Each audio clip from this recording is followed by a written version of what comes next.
pull up this agenda so I can see it clearly.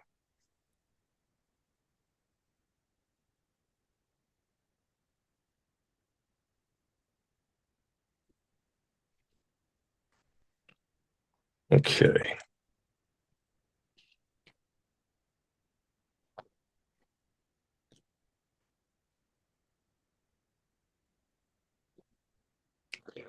All right, welcome everybody. We have two meetings today. The first is a meeting of the members of the Cumberland County Economic Development Corporation. Today is December 27th, appointed hours 1:30 p.m. to arrive. So we'll call the meeting to order, begin with a roll call of members present. Commissioner Eichelberger. Present. Commissioner Fasci. I'm here. Commissioner DeFilippo. Present. Okay, thank you. Okay, so at this point, there's opportunity for any public comment.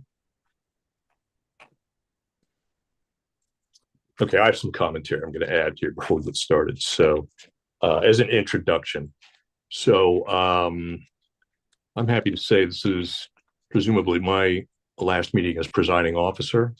I certainly welcome that. I don't have a gavel, but I will tell you, I do have my wife gave me a whistle. So if we need to use that, we'll use that. So we do have some issues today. I want to make this clear that are going to warrant some commentary and possibly some debate. That's not a bad thing. I will state right out, I expect my comments to be made when I have the floor without being shouted down or without interruption.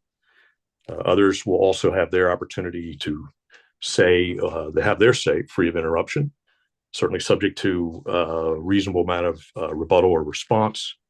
So that is the basics of organizational decorum. It's unfortunate I have to even remind us of that, but we do. And that respect for those who have the floor is part and parcel of the Robert's Rules of Orders that are guaranteed by the county code. So I say that simply to make it clear it's not optional. And as the presiding officer, I have asked the sheriff's office to be in attendance, and I appreciate their willingness to assist in keeping decorum during the meeting. So we'll proceed. And while we're under public comment, I will offer something on the specifics here. We had a proposal regarding changes to the CAEDC bylaws again that was put forward last week. And at the time I was invited to issue a counter proposal. I have circulated that as of yesterday. I'm not going to read all of it. It will be included in the record. But I do have some things I want to say in that regard. I think it's important, especially for anyone who watches this later or who may not be familiar with the CAEDC issue, to understand CAEDC's a county affiliate. It is not a department. It's similar to other organizations of the county, so including Conservation District, the Planning Commission, the Housing and Redevelopment Authority. And each of those has their own governing structure. But they also require accountability mechanisms to assure they are in alignment with policies of the commissioners. CAEDC should really be treated no differently than that. The revisions that are on the table today, or that were forwarded today, ostensibly are to allow CAEDC to exercise greater independence. And the opinion I have is that what's being put forward actually runs counter to that and probably is counterproductive to that. And I will speak to that in due course. But 2 points I think that are worth making here in regards to the proposal, the alternative proposal that I put forward, and that is the commissioners need to recognize that CAEDC is not a department. It's not subject to operational control any more than any of the other affiliates. And correspondingly, I believe we should, if we're concerned about the bylaws, they should be referred back to CAEDC's governing body and solicitor and management team, and simply invite them through their proper channels to provide a comprehensive set of recommendations to the commissioners on what will help them succeed. After all, they know that far better than we do. So we talk about being a collaborative organization. Perhaps we should prove it by sending them the invitation, saying that we're interested in what they need to function with a greater degree of independence, as is supposedly the goal here. So I will add as well that, as I stated in the submittal there, I think that also requires that we be willing to remove the member structure in which commissioners currently oversee CAEDC.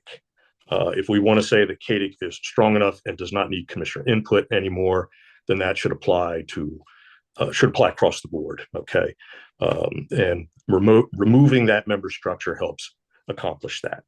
So that is the proposal I put on the table. I think it's very reasonable. It's certainly more collaborative. My suggestion would be you send it over to them. The commissioners provide a basic statement of would be our expectations. These are the guardrails that you put around it, and to give them, for instance, say 90 days to come back with a comprehensive proposal, and we get out of this piecemealing and narrow focusing on bylaws. If CAEDC has evolved, then the bylaws overall need to evolve. So that's the alternative that I'm putting on the table.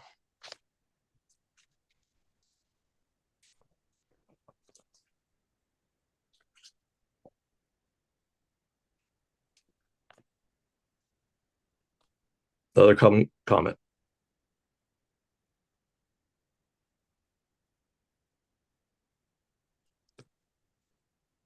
Are we still in public comment?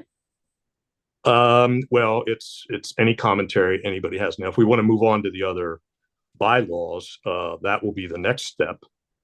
However, under public comment, I believe I can make a motion that we refer the bylaws issue back to CAEDC's board. So I'm going to make that motion.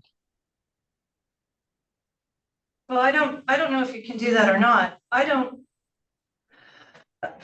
read your email, Gary, and I've listened. And I can't tell what exactly you want to do today, but if we dismantle the commissioners as the members of CAEDC, are we in effect away with CAEDC and dismantling it today? No. All you would be doing is changing the governance structure to be very similar, or opening the door for them to suggest a situation would be more similar to the other affiliates. I will tell you my personal opinion on it would be, if you want to, I think you have to maintain that accountability strand to the commissioners to ensure they're in alignment with the comprehensive plan. And that's the key. So why not ask Kirkstoner to essentially be the liaison there, or some such thing? They could suggest that, we could suggest it, we could, get Kirk's input as well. But fundamentally, the commissioner's job here is simply to ensure that at a policy level, CAEDC is in alignment, that they don't become a rogue organization, similar to what happened to the Transportation Authority of the county about a decade ago. And we could certainly go into detail about that, because they essentially operated without any connection to and in contravention to commissioner policy. That's what we were trying to avoid with the member organization. So I think one of the preconditions would have to be to say, we expect an accountability structure. We're open to whatever CAEDC might suggest that makes them comfortable on what that looks like. But this would give them the opportunity to do a thorough look-see at the entire bylaws and say, okay, this is what we need to function. This is what we need to succeed as an organization, because they're the doers. They're the people who are on the ground who have to make those decisions.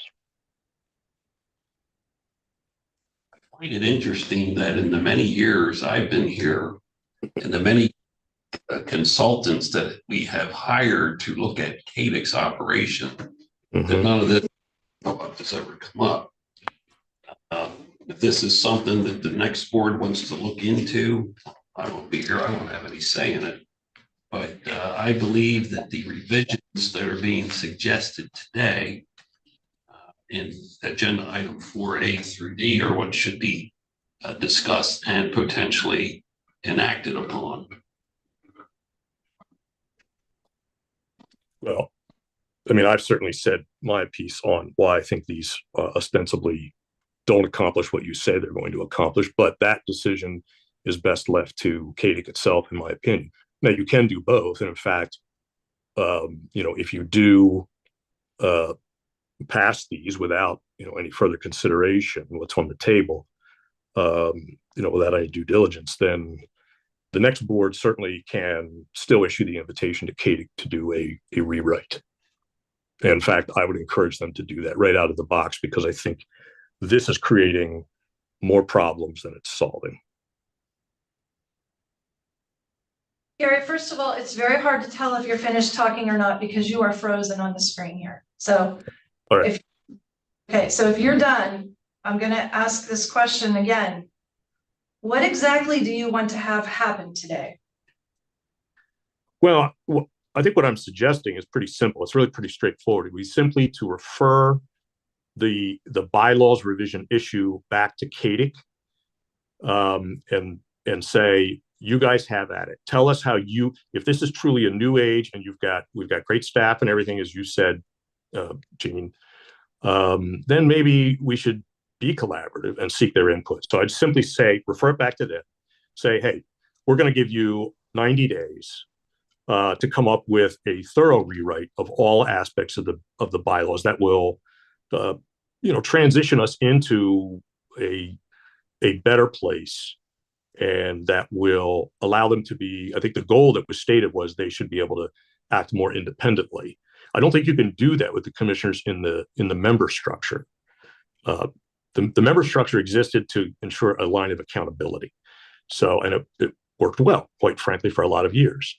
But let's accept the premise that we're in a different place now and those things happen, then it would seem the reasonable thing to do would be to say, hey, CAEDC, with Janet's input and with their solicitor's input, you tell us what it is you need from us. Our only expectation would be that there is some mechanism.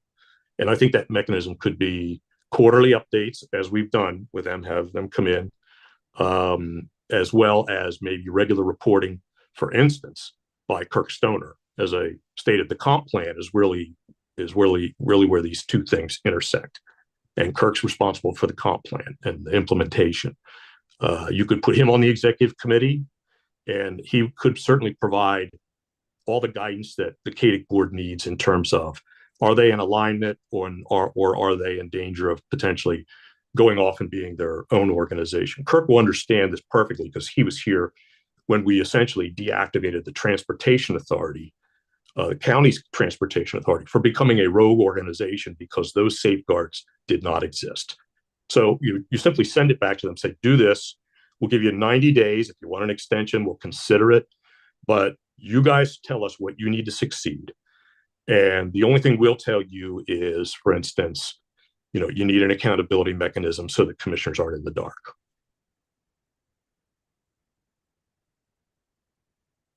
So I'm going to ask the question again, because when I read your email, it sounds like today you want the three commissioners to no longer be the three members of I don't remember the corporate structure off at the top of my head, Keith, and I don't know that you do either. Well, it is three members. The sitting commissioners are the only three members of CAEDC. They have the, I'll say, the general authority to, and only authority to, amend the bylaws. Okay. Among other things, approve debt of CAEDC, and approve appointments to the board of directors. And all those things could still be expected with an MOU. You could accomplish those with an MOU that would be overseen by Kirk or the solicitor or a combination of people. Very similar to what we do with housing and redevelopment. So this will be my final comment on this. I think it's my final comment on this. I've got a couple of them. Without understanding the interplay in the corporate structure here, and I cannot really tell what you want done today, but I haven't heard your motion yet. I'm not comfortable dismantling the commissioners as the three members of CAEDC today. I don't really know what that does in a corporate way, and I can't tell if that's what you're asking for or not. No. And you wouldn't have to dismantle it today. Essentially, what you would do is put the options on the table for CAEDC to decide. Do they feel, and our solicitor will have input as well. Does all the member corporation does is ensure it is one means of assuring that they don't go off the rails and decide that they're going to contradict their own strategic plan, which we had an employee at one time tried to do that. And, the commissioners essentially at that time invoked that role to say, this is what you were formed to do, and the commissioners are not going to allow it. There's other ways to accomplish that, but to answer your question, Gene, this would not abolish the corporate structure today. It would indicate to CAEDC that to abolish the structure. If they think that's the best way to accomplish a break free of operational interference, this has been the problem, as I've said before, is we are to be the policy oversight. That is to make sure they're in alignment with the commissioner goals, not to be operational oversight where we are telling them what to do. We would still potentially, as we have, I think, with housing and redevelopment, we would have control over board appointees. You could even specify if you wanted, we want control over this or that. But in terms of day-to-day decision-making, that will rest with them. And they will operate as an affiliate, not as a department. That's a very important distinction. When CAEDC was formed, it was actually formed as a department, and we could tell them exactly what to do. Today, they operate as a nonprofit corporation. And part of that reason is because they're the recipient of the hotel tax. And there are pretty stringent requirements that the hotel tax cannot be exercised by a government authority. And the allocation of that cannot be influenced by the governing authority. That's why the nonprofit corporation was set up. So in its day, it seemed like a very good solution. Obviously, some folks are not happy with it. And it has certainly it retains the ability for confusion, shall I say, between what is operational and what is policy. So that question, your question, would be referred to CAEDC for them to tell us what they're comfortable with. We don't have to accept what they say, but it provides a basis by which we can then engage in a dialogue with them on what's the best way to make CAEDC of 2023 and 2024 and forward operate in an optimal fashion. So it's very collaborative. It allows us to still have the oversight on an accountability structure. So it's pretty broad ranging right now, because we're not trying to dictate specific terms. It's simply referring it to them and saying, you tell us what you think will work. And I think we have an exceptional board right now on CAEDC. And I think they want to please the commissioners. They've always made that clear. They're going to work very hard. They're sharp people. They've been in similar situations. They'll come up with something that we can all agree on. Gary, I'm Yes. assuming you're. I was not finished. I asked you twice to please let me finish, and you continued to step on my words. I can't hear you, so that must be the reason. I did not know you were speaking. Gary, you interrupted me to answer my question, but I hadn't finished. I see. Would you please? Okay.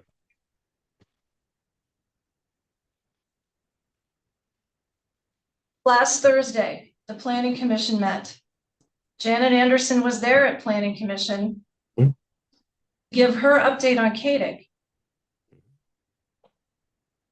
And they have a plan. And the plan does not include new strategic planning, which is what this sounds like. What you're proposing, Gary, I am still speaking. What you are proposing concerns me as being another level of strategic planning, but I don't know. And finally, a couple of years ago, maybe a year and a half ago, I know a very similar idea was floated to CAEDC, and it was poo-pooed. And it was brought, and it was about the Housing and Redevelopment Authority possibly being more involved. And what you're talking about today sounds incredibly familiar to that idea being floated. And it was poo-pooed at the time. It is my opinion today that we will move forward with the changes to the bylaws as presented, and the board will vote as they vote. If a future board wants to consider this action with CAEDC, so be it. A future board can do it.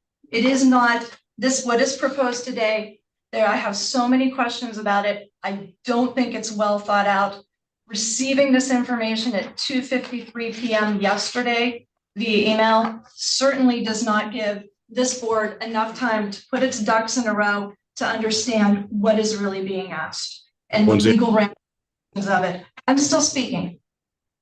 So I'm not prepared to move forward with this in any way, shape, or form today. Future board, I'm okay with it. If a future board is so, but not today. There's just so many unanswered questions and things that I don't think were truly thought out to the end. Let me know when you're done so I can not interrupt you and respond. You're ready? Okay. This does not involve any strategic planning. We've been through that route. They know exactly what they need to do. What they need now is the structure that allows them to proceed with that in the most effective and optimal manner. That's what I'm looking to accomplish there. We don't need to have this thought through today. That's my whole point, because what is on the table is not thought through. Okay, it's very narrow casted. It failed in its first draft to even consider some contradictory phrases that were brought forward, which is exactly why a comprehensive review, which could be accomplished in 90 days, in my personal opinion, would be the smarter way to go rather than passing something that's half-baked. What you have is half-baked. What I'm suggesting is giving it enough time for it to become fully baked and for it to be collaborative. So if we have to wait till the next term, I'll introduce it with the next board, and hopefully they'll be wise enough to see the benefits to it, and will hopefully be open to the idea of a collaborative approach with CAEDC rather than trying to impose a solution to a problem that is highly questionable. So, what I've given you is a very even-handed, objective option that removes some of the angst behind this thing, and frankly makes the whole idea of a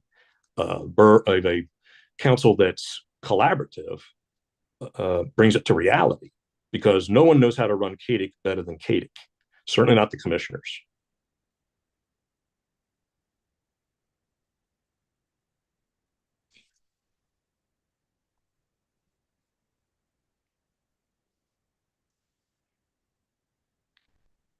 I have a question for you. I have one for all of you too. Okay. Go ahead, Vince. Yeah, we received, I don't know what day it was, an email from Jonathan Cox, and he had a question on a phrase, Right. which I think you addressed. I did. And within that email, he also stated that there were no comments by CAEDC board members. Yeah, he did say that. All right. That's just my comment for right now. My question is there a motion that has been made? Okay. I made that motion, yeah. Call what it was. I don't know that there was a motion made. I think he made a good, you did make a motion, Gary, is that correct? Yeah, I can clarify what. My motion simply was that the issue of bylaws change be referred back to CAEDC's governing board, solicitor, and management team, and an invitation posed to them to do a comprehensive review, with the stated goal being to allow them to right-size their organization to what they think they need to be successful in 2024 and forward. I guess the question is there a second? Okay, I will not second. I will not second. I have an additional question. Excuse me. Keith, the bylaws can revised at any time. Is that correct? That is correct. The bylaw suggested changes right now on the agenda, at least in my opinion, are not major changes. They're not what? They're not major changes. What you've proposed, Gary, and I read your email, and again, this is something that probably should have been done years ago, but if the next board wants to proceed and do this, I'm not going to be here, but if I was, I would not object to it. I have no further comment, and again, I will not second the motion. It's laid in front of us, so that motion will die. Okay. All right, the motion dies. I will say I do intend to reintroduce it, and hopefully it gets a more intelligent reception. So with Gary, that, it would be helpful when you bring this forward again, if you had more information, if you had the plan laid out as to what you want to do and how it would work out, and insults like it would need more intelligent reception. yeah, Violated rules of order in your, you gave the big speech about behavior and there you go. So well, you know I what? think Robert Rules does not deny me the ability to have an opinion, and I can tell you exactly why I made that remark. Because if the goal is, oh, Gary, I'm still if it, speaking and I have the floor. I'm I sorry, don't have a not. bringing this forward next time, and I would give it a serious consideration. I Mhm. cannot do it based upon what is in front of me and what I've heard. My point that I was trying to make before I interrupted you, and I apologize, it was not my intent, but this connection does tend to have a delay, is that it's not supposed to be fully developed. It's CAEDC's job to fully develop it. You have time to do that. So yes, you got it 24 hours ago. That's a lot more advance notice than what I got from the original proposal, but that's beside the point now. We've put something reasonable and collaborative on the table. The fact that you don't want to entertain it, I think, speaks volumes. However, I'm also cognizant that even if these are put in place, there's very little damage that can be done until the next board takes place, which is, in a week or so. So I will raise it again, and hopefully it'll get a more positive reception. They'll recognize the benefits of it. But I stand by this idea that if you don't abolish the member organization, you will continue to have a situation in which commissioners, some commissioners, not all commissioners, now have the ability to exercise undue influence, coercion, and such on the CAEDC board.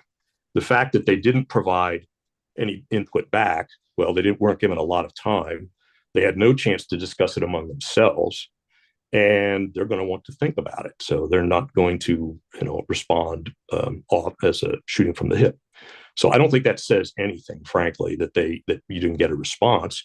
Not to mention that a lot of them feel intimidated by the commissioners, especially when some of the behavior recent years. So, okay, I'll accept that motion dies, and with the understanding that some of the past practices aren't likely to continue after next week. We can move forward with that.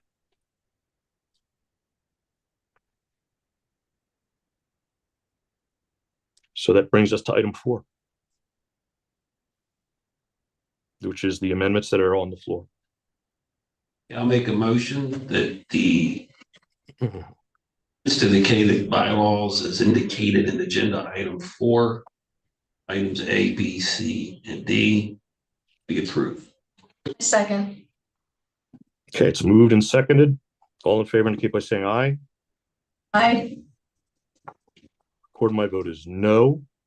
These have all the earmarks of being, again, a punitive, vindictive retaliation against me for a substantive role with CAEDC, which I was appointed to, while others chose not to involve themselves in an organization they want to control, but not really assist. So that's what I have. So that's item 5. The motion's on the table. It's been voted on. That'll allow us to go to other business if we're ready for that. I have some other business. If we're Okay. really going to be using Robert's Rules of Order, we got to dig into it, because we can say that we're using them, but we're not. A game has been played, and that's okay. Future board is going to Robert's Rules of Order, then we need to know them and understand how the chair is to behave, how the vice chair is to behave, how the secretary is to behave, and how the meeting is to handle. That's my only other business. As a corollary to that, I think the solicitor has already met with you to discuss the fact that we are using Robert's Rules, that there is no one singular version of Robert's Rules. However, the basic framework is in place. And that is prescribed by the county code, I believe. Is that not correct, Mr. Solicitor? I don't believe it's mentioned in the county code, but it is generally followed by every public body. Okay, and so that means there's also the alternative. If we would revisit the question I brought up in the past of drafting and approving bylaws for the conduct of the board, that could be addressed there. Am I correct? That is correct. I'd have to check your existing meeting policy that was adopted back in, I think it's 2004. May or may not address Robert rules, but I'd have to check. Yeah, I remember you did give me those, Keith, and if I remember correctly, they don't, but I don't know. It's been so long since I've read them. But I mean, this board for the past 4 years has not followed Robert's Rules of Order in any meeting. So, I mean, loosely, Keith, right? Loosely in structure. But I mean, if we want to go down the path of who can speak and when they can speak and how they're supposed to speak, it's in Robert's Rules of Order. We can pull that out and become, subject matter experts in it and apply it. Well, perhaps the next board should revisit my suggestion of drafting bylaws, something that has been on the table for a very long time, but the board has not chosen to pick it up. So I would suggest that we take that and we can clarify issues that have, for decades and decades, have been considered resolved, but now apparently have to be revisited. I don't know that it's necessary to revisit them. You just follow Robert's Rules of Order appropriately. Which version? There's one version of Robert's Rules of Order, right? That's true. Yeah. First, when you opened this meeting, you said we follow Robert's Rules of Order and we have to have decorum. Whatever version that is, we should follow it. But you know what I would appreciate, Gary? Put all that together and put whatever your bylaws are together and present them to the new board. I can't make a decision based upon anything that you present verbally in a meeting off the cuff. I need permission. I'm not against. Both of you were presented with this proposal 3 years ago, all right? And nobody had any interest in pursuing it any further. So you were provided the copies of draft bylaws that Solicitor Shorp had assembled back when we first considered it. And then Mr. Brenneman forwarded them to us. I think it was the first year of the new board. So nonetheless, yes, we should address that in the new term. So we will do that. At least I will raise the question and see if a new board of commissioners is interested in trying to resolve any outstanding issues regarding the conduct of meetings. So with that. Well, I mean, we don't have the new board formed yet, but I would really love to see your written documents with the bylaws, not some solicitor from a million years ago. Your bylaws and your proposal in writing. I'd love to see that. I would be happy to consider it. Solicitor Brenneman did provide those to you in the past. So yes, if we bring them forward, I think what was in place was that there were several sample copies of bylaws from other counties. Very few counties have them because they haven't had to.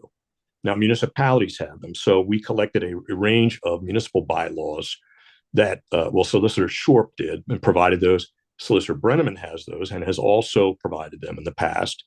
So it fell to the commissioners who expressed interest in following that, but then the project never came forward again. So we'll raise it again, and we'll see how that goes.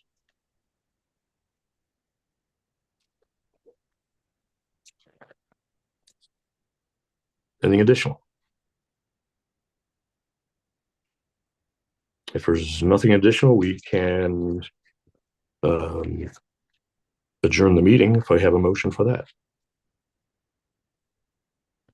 Move to adjourn. Okay, we stand adjourned. Very good. We have a finance committee meeting that follows. So we will, does anybody want to take a break on that, or do you want to move straight into that meeting? Good, thank you. What's that? I'm good, thank you. Okay, so we'll move straight into that meeting. That was equally advertised as 1:30, so it was allowed to follow immediately after the meeting we just concluded. So just to reiterate, today's December 27th, 2023, appointed hour 1:30. And so we are convening the meeting of the finance discussion that is ostensibly held weekly by the commissioners. We'll call it to order and allow for an opportunity for public comment. Okay, doesn't appear to be any public comment, no hands raised, so we don't have any. All right, that'll move us to the consent agenda. So Angela, I think you are taking control of that. I am. Thank you, Gary. Mhm. Commissioners, the consent agenda consists of agenda items 3 through 6. These are typically items that would fall under the consent agenda during one of our Board of Commissioners meetings. In lieu of that, since this was a public meeting for this business to be addressed before the end of the year, we've listed them here. It includes the minutes, budget adjustments, and then non-controversial contracts for both the Commissioner's Office and the Planning Department. Do you have any items within that section? And if not, I'll ask for a motion to approve it. I will move to approve the consent agenda as presented. A second. Okay, it's moved and seconded. If there's no further comment, all in favor indicate by saying aye. Aye. Aye. Okay, that concludes the consent agenda items. And I'll turn the meeting back over to you. Thank you. Okay, it brings us to other business. Additional topics, folks? Yeah, I have one that I advised a number of folks Tuesday. And it pertains to Pennsylvania House Bill 913 of 2023. And it was brought to my attention by the chairman of the Silver Spring Township Land Preservation Committee. And very simply, what this bill does, it gives counties the authorization, if they so choose, it's not mandated, to levy an open space tax on real property or on the earned income of residents of Cumberland, a county. And currently, counties are not permitted by state law to impose such a tax. Townships are permitted to do so, but counties are not. The bill would amend the Act of January 19, 1967, which is entitled an Act authorizing the Commonwealth of Pennsylvania and the local government units thereof to preserve, acquire, or hold land for open space uses, further providing for local taxing options. This bill passed a committee vote in the State House on October 18th of this year. I'm assuming it will be forwarded to a vote for the entire State House eventually. If it is passed by our state legislature, it will give counties the flexibility to raise revenues in a way that best serves its residents and the land that sustains and enriches our lives. Under this law, open space includes not only farmland, but woodlands, meadows, scenic vistas, etc. The bill would change the existing law to give counties the freedom. Again, this is not a mandate. It is a voluntary decision of the residents of the counties to decide when an open space tax is imposed, if ever. How that tax works and where the revenue is used under the new law, if passed, the residents of the county must vote to pass a referendum on the tax before it takes effect. Taxpayers will be the ultimate group who have final say if any county would propose such a tax. To me, it's a classic example of government of the people, by the people, and for the people.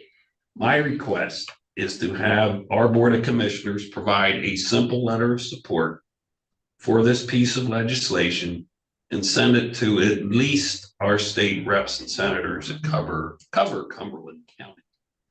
That is my other business. Keith, could you please remind me if we want to, do we need a motion to move forward on something like that? A motion to issue a letter like that? Yeah, Yes, okay. and you can do that even though it's not on the agenda. It's a de minimis item. Thank you. So I will move that the Board of Commissioners provide a letter of support for HB 913 of 2023 and send it to at least the state reps and state senators that cover Cumberland County. I will second. It's moved and seconded. Opportunity for questions or comments. Yeah, I have some commentary on this. So the townships already have the ability to do this.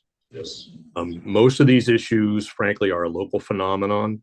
And it strikes me that when we talk about government of, by, for the people, it really translates down to the lowest level. Townships that want to have this, as I've said for years, really need to stop looking to the county to pay their way and to tax people across the entire county for what is essentially a local phenomenon. So I think this is ill-advised, not necessarily as a policy initiative. However, despite comments that were made in the last meeting about a proposal not having adequate time for vetting, have we even seen a copy of this? I received no copy of this despite asking. I looked online as best I could. I could not find the latest amendments. So I don't know exactly what's being proposed here.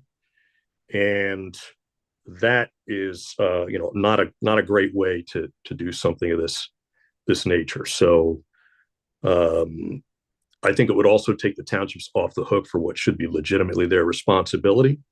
Some of those townships really, South Middleton in particular, need to step up to the plate instead of simply requiring the county to do things. If this proposal addressed taxing authority of the counties on a comprehensive fashion, as our state association has tried to address for the last 30 years, I believe, rather than being very singular, special interest oriented, I'd be all for this.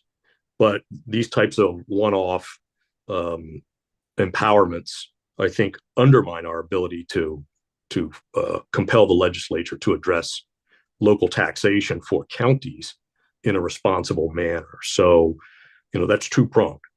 This proposal, I do not believe, from what little I've seen, seems to be very well fleshed out. It may be, but it hasn't been shared with me. And number two, there's the broader issue of making the legislature address the real problem, which is how do counties pay for things that they would like to have, but that are not necessarily core functions. So I think it's the wrong road to get down to simply throw this, support without a little more thoughtful evaluation to understand, the extent of the proposal and the downsides of the proposal potentially as well. So, so I'm a no vote on this because I just think that in keeping what was said earlier, if we're going to do these things, we need to find something that's well thought out and get behind that. But it also has to fit part of the larger picture of our entire range of responsibilities. And this does not do it. The piece of legislation is out on the state assembly's website. It's a one-page document. And all you have to do is type in House Bill 913, it'll come up. Okay. Change to the existing legislation is adding counties. I saw that, yeah. So that's the only change, because there's a passage there that says the dollars will be used exclusively for, and then it's blank. So does that passage exist, or is that to be filled in later once they get the blank check? That is up to the counties, that if they go pursue and get a referendum, that's their discretion. So why is it it's in the state legislation, and it very specifically says it shall be used for blank. So obviously they had some means very similar to, the hotel tax. There were 5 specific criteria. This is what you can use it for. Anything else is an abuse. And that is not an unusual practice in legislation, so that you don't take it, just as our certain funds that we receive are only for bridges and can't be used to fill budget gaps or to buy anything else. That's a very common practice. I didn't see anything in there. So what you're telling me is they intentionally left it blank so that everybody can make up their own rules? Yeah, the only thing I saw that was blank is that the box where they added the word counties. That is the Yeah, only. I saw that. So what's in the, is it in the original legislation that says what the funds can be used for? Because that's the parts that's currently blank. At least I'm looking on the legislative database, 913, and it's filled with little asterisks. Looks as if it's to be filled in later. Can't address that. Is Okay. that the part in the referendum material? Probably. Yeah. And then that referendum would vary county by county. Which is why I'm assuming it's blank, because they wouldn't fill in an answer for a county that doesn't know what they would do. Yeah, again, it's Totally voluntary. It's totally voluntary. Totally voluntary. Totally voluntary. Okay.